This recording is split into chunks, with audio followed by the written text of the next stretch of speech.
مبشرا ونذیرا. سونے پھر فرمایا چوتھے دے اوپر لکھ دے الحمدللہ الذی انزل علی عبدہ الکتاب ولم یجعل لہ عوجا. فرمایا پانچویں آسمان دے اوپر بینر لگا کے تحریر گندا کر دے هو الذی رسولہ بالہدی والدین الحق لیظہرہ علی الدین کلہ. فرمایا چھٹے دے اوپر بینر لگا کے تحریر لکھ دے لقد جاءکم رسول من انفسکم عزیز علیہ ما عنتم حریص علیکم بالمؤمنین رؤوف الرحیم. فرمایا سونیا ستویں آسمان دے بینر لگا کے میرے مستقبال دے استقبال واسطے لکھ دے. مولا کی لکھا؟ فرمایا ستویں دے اوپر لکھ دے سبحان الذی اسری بعبدہ. سبحان الذی اسری بعبدہ لیلا من المسجد الحرام. یہ لکھ دے. فرمایا پھر کیا ہوا؟ اب یہ انتظام و انسلام دیکھ کر پھر ہوا کیا؟ فرشتے کہنے لگے غلمان سے، ارے غلمان کہنے لگے رضوان سے. رضوان نے پوچھا مولا یہ کیا ہو رہا ہے؟ فلک کیوں سجایا جا رہا ہے؟ فلک کیوں سجایا جا رہا ہے؟ خالق کائنات نے فرمایا تجھے نہیں پتا کہ محمد کو بلایا جا رہا ہے. فلک کیوں سجایا جا رہا ہے؟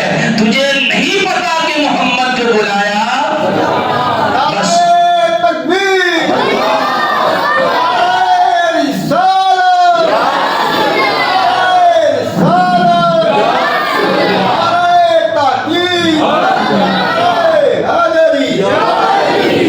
کائنات کے مالک کو بلایا جا رہا ہے. تو پھر میں کیوں نہ کہوں یار میرے ساتھ اگر مل کے پڑھ سکتے ہو تو پڑھ دیجئے گا، نہیں تو لفظ چلے آپ پڑھ دیجئے گا. میرا تو بچتے میرا ایک وجدان ایک کوئی گل کہتا ہے اجماہی سادہ عرشاتے میراج کرنو چلے آئے. کہتے سمجھ آئی بولو اگر کی میں پڑھے ہیں سبحان اللہ بول دیو نا. اجماہی سادہ عرشاتے میراج منامر چلے آئے.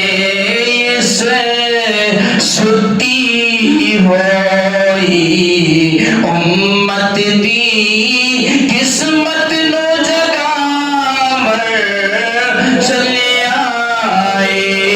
اور بڑا سونا شعر ہے امت نو دی ستی ہوئی امت دی قسمت نو جگامر چلے آئے. اور قابل غور شعر ہے جنوں لوگوں کی آنکھ دے خاکی سر جنوں اپنے ورگا جان دے سر او خاکی بیٹھو نوریانو او خاکی بیٹھو نوریانو اج سبق پڑھاور چلے آئے. اج ماہی سادہ عرشاتے